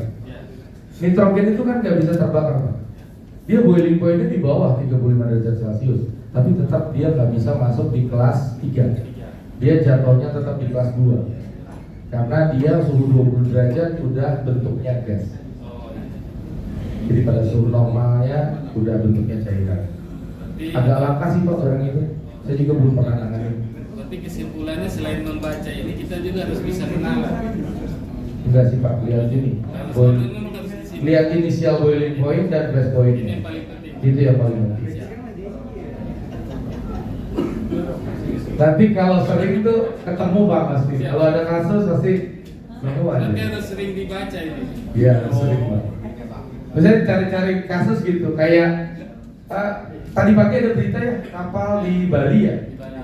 terbakar ya kan, bahan kimianya. Coba kalau Bapak kan punya akses cari tahu bahan kimianya apa, mereka packingnya gimana, nah menurut ketentuan harusnya seperti apa, kan itu bisa jadi masukan gitu ya untuk KNKT, untuk apa kan gitu, untuk teman-teman di apa pelabuhan di penyeberangan itu kan harusnya seperti apa. Dan kadang-kadang jujur Pak, ini saya agak sedikit gimana gitu, sering dikatakan barang berbahaya tuh nggak boleh pakai kapal penumpang, suruh khusus gitu. Padahal menurut ketentuan sebenarnya tidak semua. Ada yang benar-benar memang nggak boleh. Contoh bensin tuh nggak boleh nyampur sama penumpang. Tapi kalau solar masih boleh. Gitu, karena bensin itu dia masuknya kategori E. Kalau kategori E itu boleh bareng sama penumpang, tapi penumpangnya nggak boleh lebih dari 25 orang. Itu kalau kata AMD Cikut gitu ya, Pak. Kan di bukunya begitu Pak. Nah itu, jadi dilihat ininya aja Pak. Sampai di sini udah oke? Kalau enggak kita naik kelas 4 sekarang? Pak, Ya, siap Bapak. tingkat viskositas itu, ini kan tabel ini ya. Ya. Kalau yang di oli itu, Oh iya, sama viscosity juga. SAE itu apa? Iya. Itu 5W atau 10W. Nah itu nggak pengaruh karena flash point oli itu kan di atas 60, Oh, gitu. jadi nggak perlu dihitung. Jadi hanya bergantung pada flash point. Flash pointnya dulu Pak. Kalau flash pointnya kena, baru lihat viscosity-nya. Itu pun kalau mau, maksudnya viscosity ini kan tujuannya hanya untuk ini Pak, untuk menurunkan packing groupnya. Oh, Yang tadinya dia masuk di packing group 2 jadi packing group 3. Kalau dia udah packing group 3, ya udah nggak bisa turun lagi Pak. Udah di situ aja mentok. Jadi di packing group 3. Baik. Siap. Kalau misalkan minyak goreng yang bisa membeku, kayak misalkan contohnya fatty acid. Fatty acid itu kan kalau misalkan di bawah 100 kalau nggak salah dia Beku. bentuknya padat beku. Dan di atas 100 dia cair. Nah, nanti dia ikutnya di Elevated temperature substance. Kalau dia muat pakai tangki, dia nggak mungkin kita aduk-aduk, iya. ya kan? Cuman flash point dia itu di atas 60 derajat Celcius. Maka barang tersebut saya biasanya masukin di kelas 9. Di kelas 9 itu ada namanya elevated temperature substance, di mana ketika cairan suhunya harus di atas 100 pada saat penguatannya. Makanya tangki-tangki yang pakai gitu kan suka ada heaternya. Ada steamnya. Ya, ada heaternya, jadi dia dipanaskan memang. Nah, kalau kayak gitu masuk di elevated temperature substance, tapi jadinya kelas 9. Sama kayak nickel slag gitu kan, steel slag gitu kan, pas dibuang di dumping itu masih merah, masih nyala. Kalau di Sorowako sih, yang saya pernah lihat di Sorowako, dia kalau habis luburin besi, limbahnya itu kan masih panas tuh. Jadi pas di dumping ke tanah tuh masih merah. Kalau malam-malam pas lewat dari Makassar mau tujuan ke Sorowako tuh, ada truk lagi dampingin kayak gitu, itu masih merah memang, kayak buang lahar. Itu elevated temperature substance. Jadi kalau flammable liquid ini yang jadi core-nya. Nah, elevated atau viscosity itu lihatnya setelah ini. Karena kalau ini udah gak kena, udah keluar, udah bukan kelas 3 lagi. Udah pinter dia. Mungkin di kelas 4, mungkin di kelas 5, atau udah lulus Pak. Udah lewat kelas 9 kan berarti udah lulus. Udah gak bahaya. Baik, kita lanjut di kelas 4. Kelas 4 dibagi jadi 3 kelas, 41, 42, dan 43. Kata kuncinya solid 224 ya Pak. Kata kuncinya solid. Semuanya harus solid dan mudah menyala atau siap menyala. Di mana 4.1 barangnya ada yang dibilang self reactive substance, ada yang dibilang Flammable solid.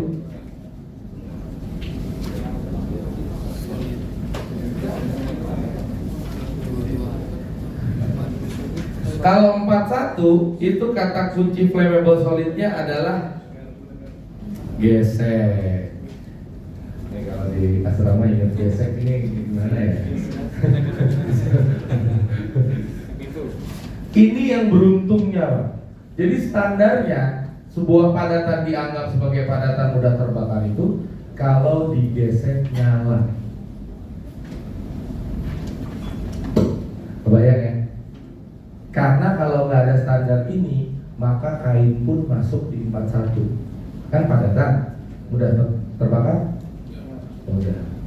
Harusnya masuk 41 kan? Nah, dia nggak bisa masuk 41 karena menurut ketentuan harus through friction, melalui gesekan, atau siap menyala dan menyala terus sampai seluruh materialnya habis.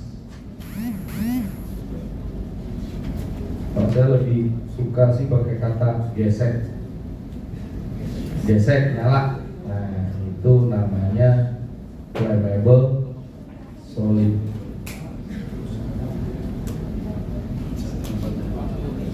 Ini Pak kalimatnya nih.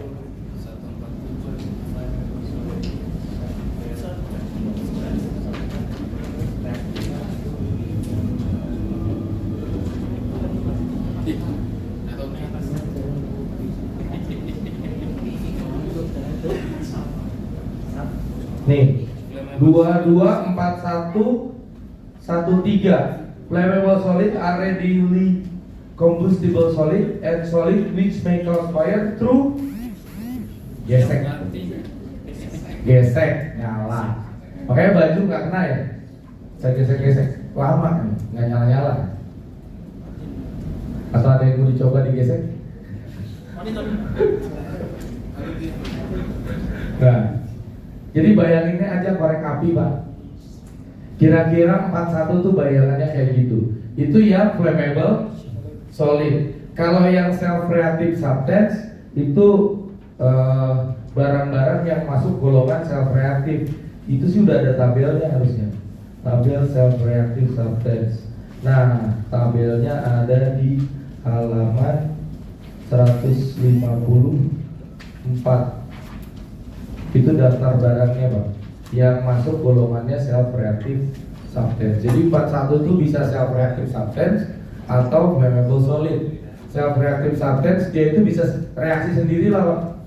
Pokoknya nggak ada hujan, nggak ada angin, nangis gitu. Maksudnya kayak gitu loh. Ini self-reactive, jadi dia reaksi sendiri gitu, nggak apa-apa pun nangis gitu, baperan banget gitu, overthinking gitu ya. Jadi yang ini overthinking, baperan banget.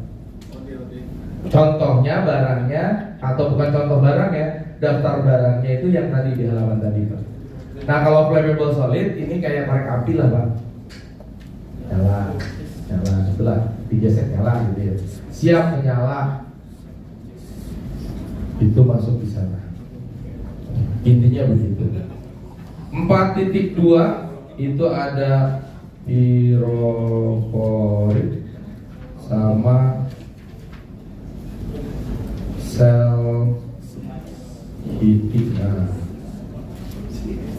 ini jangan ketukar ya Pak. Ada elevated temperature, ada yang namanya self heating. Nah kalau 42 dia menyala spontan. Harus spontan, gitu ya. Nyalanya harus spontan. Dia itu sifatnya begitu Pak. Dia menyala spontan. Nah, menyala spontan ini dibagi jadi dua kategori. Ada barang yang namanya pyrophoric substance. Pyrophoric substance itu gini Pak.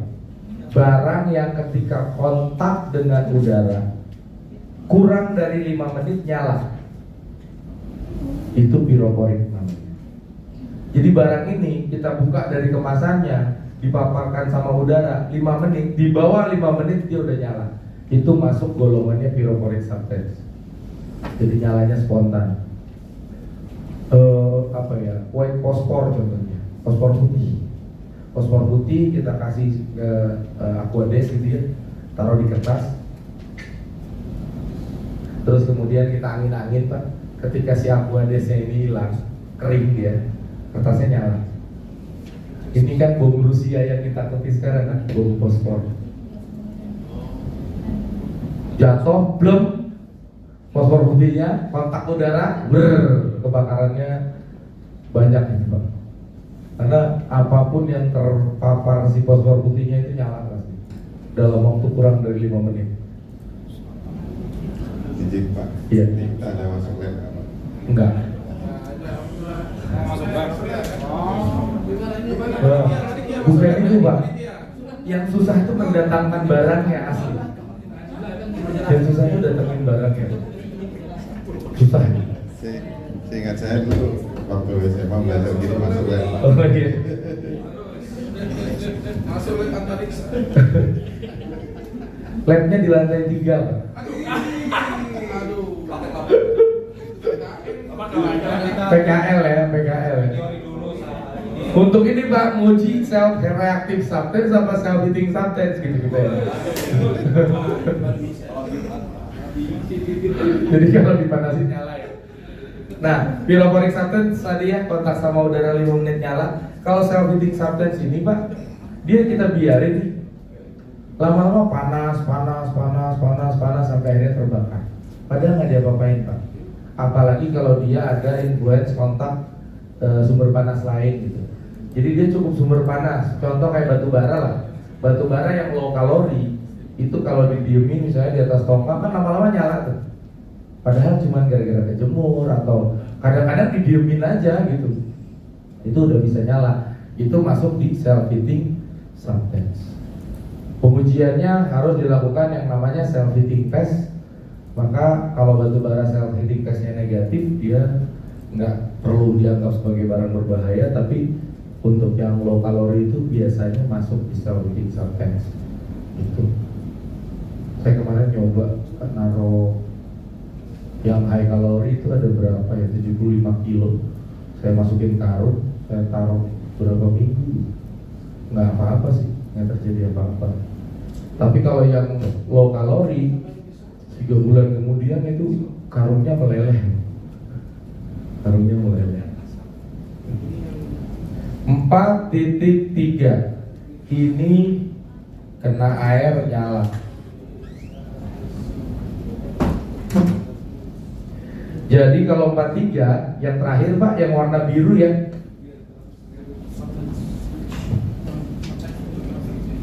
Yang warna biru ini itu kena air nyala. Maksudnya gini, ketika padatan ini kontak dengan air, maka si padatan ini bisa menghasilkan gas yang mudah terbakar. Kalau jumlah gas yang dihasilkan lebih dari 1 liter per jam per kilogram bahannya, maka dia masuk di 4.3. Contohnya kayak karbit. Jadi kalau dia kering justru nggak nyala, tapi kalau dia basah itu malah nyala. Jadi kalau kita lihat kebakaran, terus kita lihat label warna biru, jangan disiram air, insya Allah apinya tambah gede.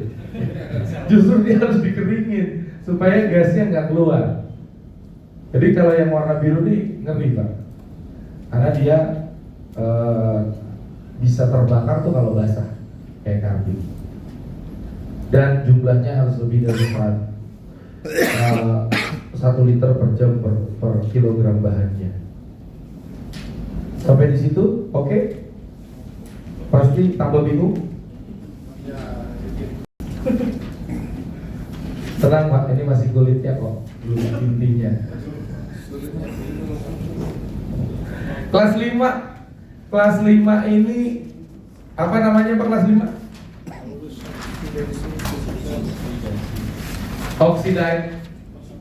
Oxidizing and oxidator, oxidizing substance and organic peroxide.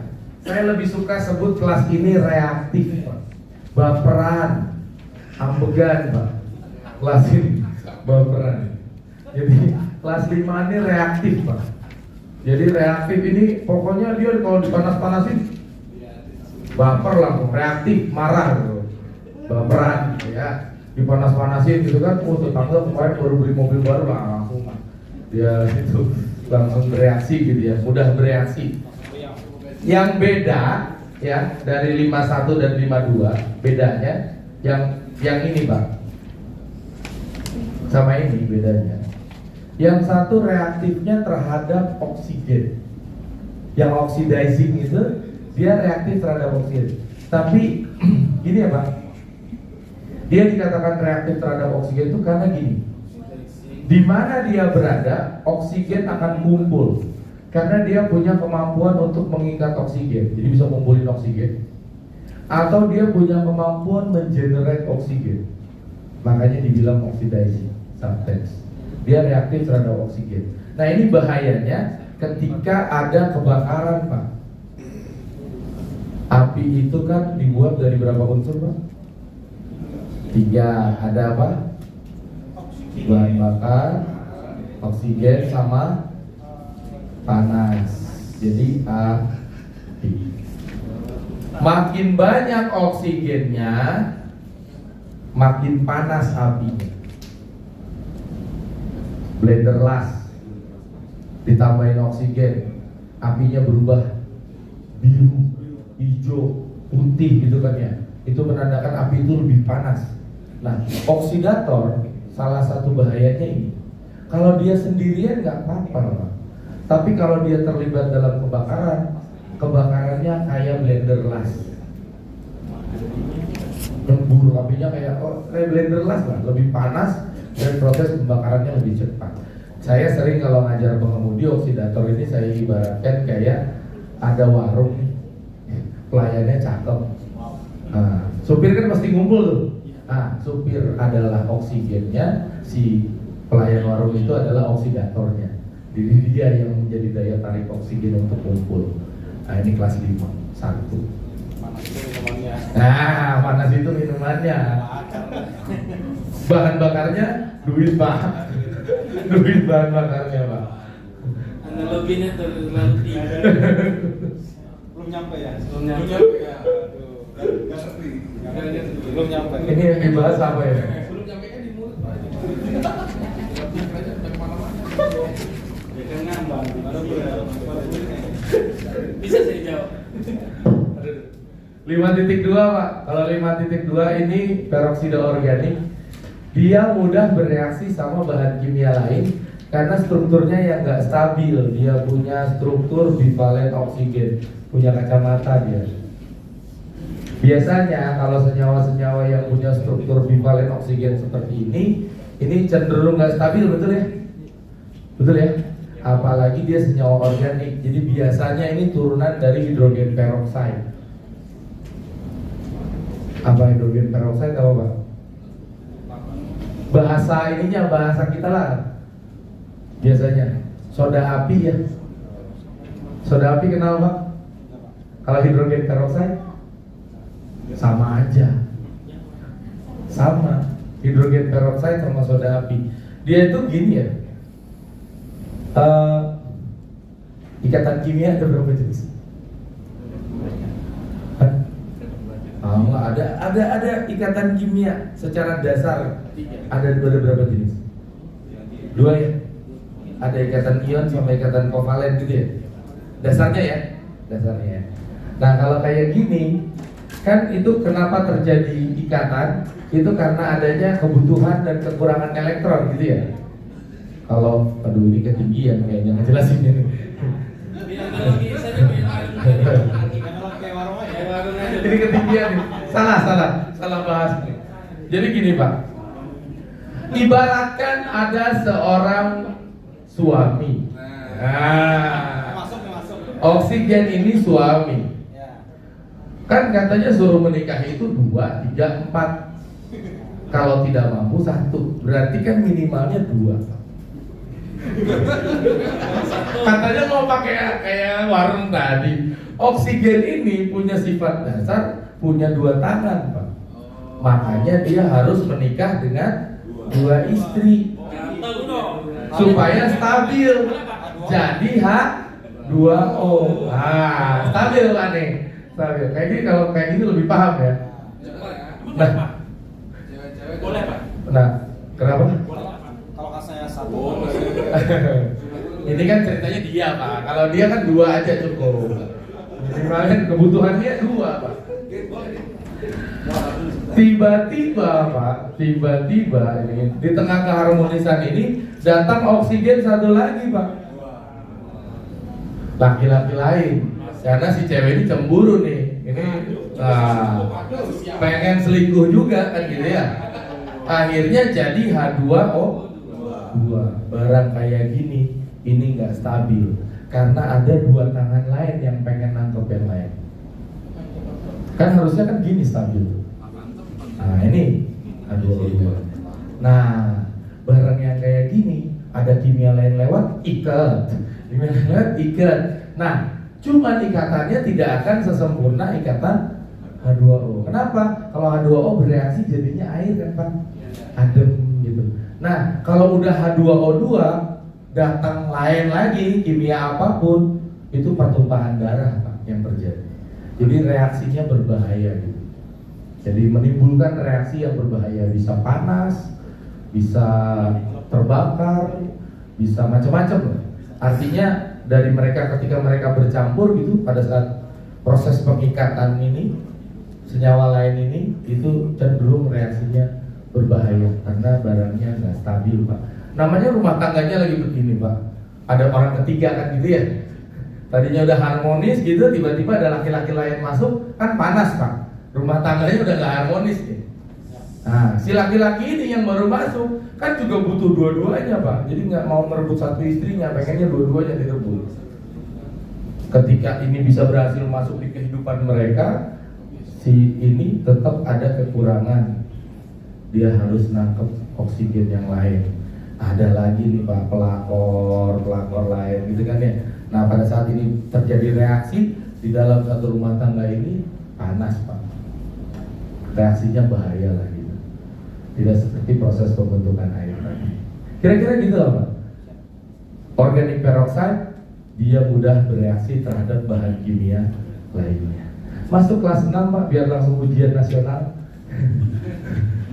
Kelas 6 ada racun Pak. Kepanjangannya racun gitu ya. Panjangnya racun ya.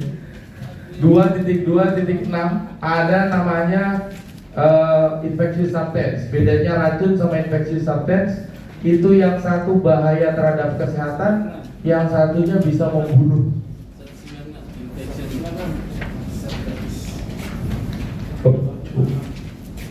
Oke. Kita fokus di halaman 185. Ya. Di 185. Racun.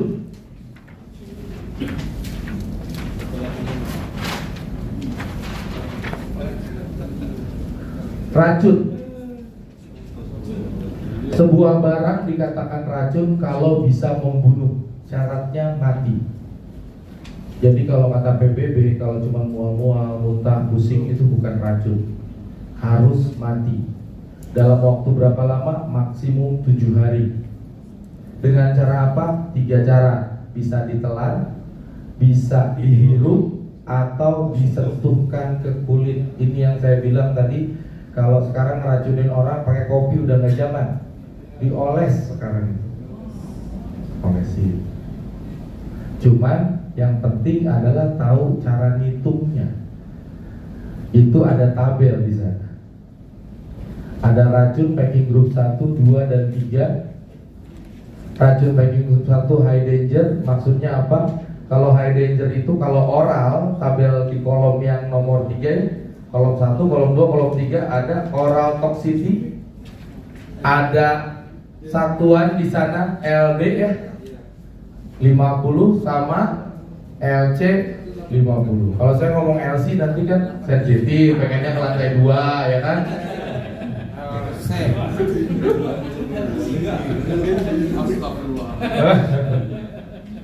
Jadi ada lethal dose, ada lethal concentrate ya. Dosis kematian sama konsentrasi yang mematikan. Angka 50 ini diperoleh dari persentil. Jadi menyebabkan 50% dari sampel meninggal gitu ya. Jadi pengujiannya memang gitu, tikus kumpulin, kasih makan sesuai dengan dosisnya masing-masing. Habis itu kita lihat Kalau dalam 7 hari separohnya mati, berarti itu nilai letal dose-nya. Jadi, dan ini nilainya itu kalau oral itu packing group 1 adalah 5 mg per kilogram. Maksudnya apa? 5 itu dikali berat badannya, Pak. Jadi berapa banyak orang butuh meninggal untuk mengkonsumsi satu jenis racun, kita harus lihat nilai letal dose-nya. Hati-hati, ini ada di obat. Jadi kalau kita lihat obat ataupun produk-produk kimia, lihat nilai letal dose-nya berapa. Jadi kalau mau bunuh diri gak gagal. Orang minum Baygon, kurang Pak Baygonnya. Jadi gak mati Pak. Jadi lihat dulu letal dose-nya Baygon berapa kali berat badan kita. Termasuk tadi kalau mau ngeracun orang, ini beratnya berapa nih. Jangan gagal, ya kan? Pakai dermal, pakai oles tuh. Kalau oles tuh di dermal, itu diolesin di kaki pun bisa. Pura-pura ngasih baju gitu kan, bajunya udah diolesin racun, dipakai bajunya meninggal deh. Tapi harus pas ya nilai letal dose-nya. Jadi sekarang udah mau pakai kopi, diolesin aja. Tapi kali berat badannya. Misalnya gini, berat badan orang ini 100 kilo gitu ya. Biar gampang kan ngitungnya ya, kan saya bukan anak IPA. Misalnya beratnya 100 kilo, kita pakai racun, nah ini aja deh, nikotin racun, packing group 2. Kalau nikotin racun packing group 2, berarti nilai letal dose-nya berapa? Antara 5 sampai 50. Ada liquid nikotin ada yang nikotin murni yang cair. Nah, anggap aja 50 deh, anggap. Kan ini range-nya antara 5 sampai 50. Anggaplah 50, kita pakai yang paling pesimis aja lah ya. Nah, 50 mg nikotin dikali berat badan, itu adalah jumlah nikotin yang diperlukan untuk orang itu meninggal. Jadi kalau misalnya kita punya berat badan 100, angka di sininya 50, berarti 100 kali 50, 5.000 mg. Berarti berapa banyak yang kita butuhkan untuk membunuh orang yang beratnya 100 kilo? 5.000 mg nikotin atau sekitar 5 gram ya.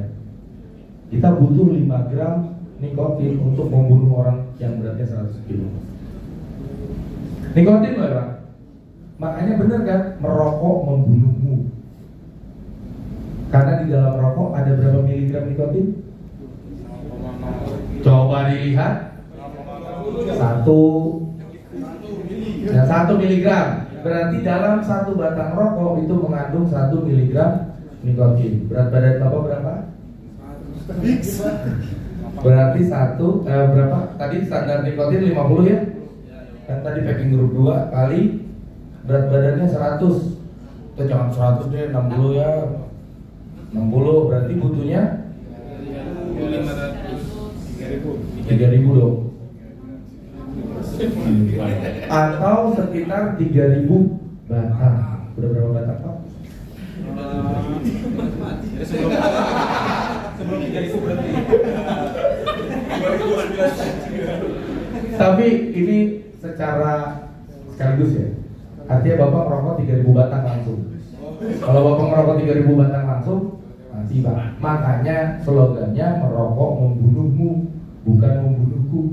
Karena yang nggak ngerokok ngisapnya 5 mg, yang ngerokok ngisapnya 1. Jangan deket-deket orang ngerokok Pak, rugi. Mending kita merokok semua. Nah, merokok membunuhmu, bukan membunuhku, gitu kan? Jadi kalau zaman dulu SD ada yang ketahuan ngerokok sama gurunya dihukum, suruh pakai rokok banyak, ditutup ember, itu percobaan pembunuhan. Jadi nggak boleh itu Pak. Itu percobaan pembunuhan loh. Jelas-jelas itu nikotin loh. Jadi jangan pakai hukuman itu ya. Itu bisa kena pasal itu. Percobaan pembunuhan. Iya Pak. Pakai ember ditutup, rokoknya 10 batang gitu kan. Yang pernah, ya enggak berarti anak baik-baik. Itu percobaan pembunuhan. Makanya racun tuh kayak gitu Pak. Dan hati-hati Pak. Ini saya sering bilang, Saya kalau kirim orang handle racun, kalau bisa yang gemuk aja Pak. Lebih susah mati. Kan butuh racunnya lebih banyak. Kalau yang kurus Pak, misalnya nih Pak, beratnya cuma 40 kilo, kan butuhnya nggak 3.000 Pak, dikali 40, cuma butuh 2.000 miligram atau 2 gram. Kan berarti yang kurus lebih cepat mati Pak. Tapi kalau kirim racun, apa handle racun nih, ya udah kirim yang gemuk aja Pak, lebih kuat. Terus yang sering saya ingetin sama pengemudi gini, karena racun ini berdasarkan berat badan, maka protokol industrial hygiene ini harus selalu ditetapkan. Jadi jangan pernah ada orang yang handle racun terus kemudian pulang dengan menggunakan pakaian yang dia gunakan sama handle racun. Karena racun ini bisa dermal, bisa inhalation, bisa oral. Misalkan di badannya ada terpapar racun nih, terus dia pulang, dianya nggak meninggal Pak, karena dosisnya nggak cukup. Terus dia punya anak balita, langsung gendong anaknya. Anaknya yang lewat Pak, karena balita beratnya paling 10 kilo. Kalau 50 gram aja dia cuma butuhnya setengah gram. Kan possibility-nya ada. Makanya di tempat kita dulu kerja saya, perusahaan menyiapin soft shower Pak. Jadi sebelum pulang wajib mandi dulu, terus pakaiannya dicucinya di kantor, pakaian kerjanya nggak boleh dibawa pulang. Karena tadi menghindari tadi ada racun yang nempel. Tapi kalau buat bapak-bapak boleh disosialisasikan ya. Jadi kalau sekarang nih kalau ada handle racun memang harus mandi sebelum pulang kerja gitu ya. Bersih, pakai baju bersih kan jadi aman Pak. Padahal handle racun yang lain gitu ya. Nantinya di tempat lain maksudnya gitu.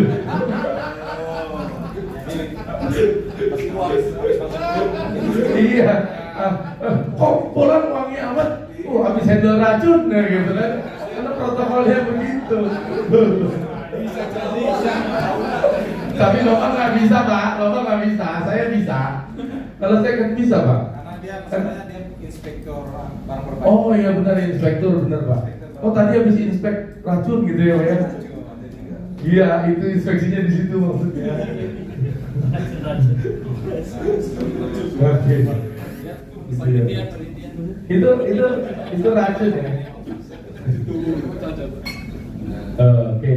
Dan yang terakhir sebelum kita istirahat ada infection substance 6.2. Ini kata kuncinya adalah patogen. Patogen ini bisa virus, bisa jamur, bisa bakteri, bisa mikroorganisme yang bisa menyebabkan sakit pada manusia atau hewan. Nah, biasanya barang-barang yang diduga secara normal mengandung patogen ini udah bisa masuk ke dalam barang berbahaya divisi 6.2 atau kelas 62 yang kita sebut sebagai infectious substance. Bahkan masker bekas ini udah bisa dianggap sebagai barang berbahaya karena diduga secara normal dia mengandung patogen. Misalkan saya lagi flu, ini kena orang kan bisa ikut flu juga. Ini kan baru itu. Coba kalau jarum suntik bekas suntik orang HIV kan bisa nyebabin sakit. Walaupun nggak semua jarum suntik begitu ya, tapi jarum suntik diduga secara normal kemungkinan mengandung itu. Jadi patogen ini 62 ini paling gampang. Kita baru menduga aja udah bisa masuk di 6.2. Kalau ke pengemudi-pengemudi ingatin kalau ngangkut 62 terutama jarum suntik dari rumah sakit, kalau dia nggak kemasannya tercover benar, jarum-jarumnya pada nongol masih gitu. Kalau 2006 saya masih ketemu orang buang limbah jarum suntik itu pakai kantong plastik hitam. Itu jarumnya masih pada nongol-nongol. Itu mengerikan Pak, karena kan nggak tahu kita lagi beruntung atau lagi apa gitu ya. Pas lagi beruntung misalnya ketusuk jarumnya dan kebetulan jarumnya bekas orang HIV dan virusnya masih hidup gitu ya, kan kita ketularan gitu ya. Apalagi kalau profesinya pengemudi, kan pas begitu mati aib Pak. Kenapa meninggal? HIV gitu. Padahal gara-gara kerja loh. Kan nggak mungkin dipikirnya, oh iya ketusuk jarum suntik pas lagi kerja, istrinya nggak akan percaya Pak. Pasti mikirnya kan yang enggak. Jadi kalau kenapa-napa saya Bapak harus percaya karena saya nanganin barang berbahaya, bukan yang enggak loh ya. Jadi itu kemungkinan terjadi itu ada. Jadi hati-hati dengan hal-hal seperti itu. Itu bahaya dari patogen. Baik, sampai di situ siaran kita sudahi dulu karena udah waktunya makan siang. Makan sekarang ya Pak. Makan dulu kan basi ya. Kita break dulu, mohon izin. Bapak, boleh? Break. Siap, baik. Terima kasih, Pak. Jadi